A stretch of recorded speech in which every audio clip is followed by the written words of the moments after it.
In today's video, I'm going to teach you how to insert individual blocks from other DWG files in AutoCAD.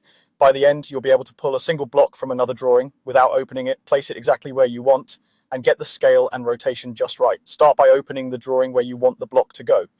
This is important because you're bringing a definition from another file into your current project, so you'll want to be in the correct file before you begin. Make sure you're in the right space, model, or the desired layout, so you place the block in the correct context. Now call the insert command. You can either type insert in the command line and press enter, or click the insert tab at the top and use the block panel's insert option.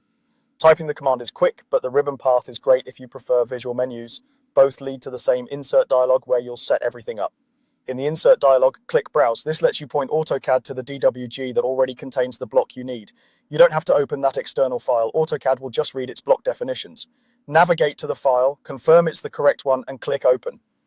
After you open it, AutoCAD will display the list of blocks stored in that DWG.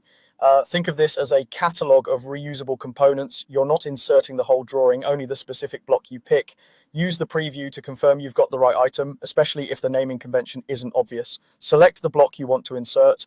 Once selected, you're ready to place it. Set the insertion point by either checking Specify on screen to click a point in your drawing, or type exact X, Y, and Z coordinates if precision is critical. For scale, you can keep it at 1 for true size, or adjust it if the source drawing uses different units.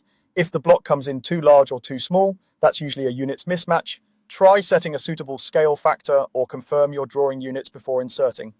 For rotation, you can enter a precise angle or choose Specify on screen to rotate as you place it.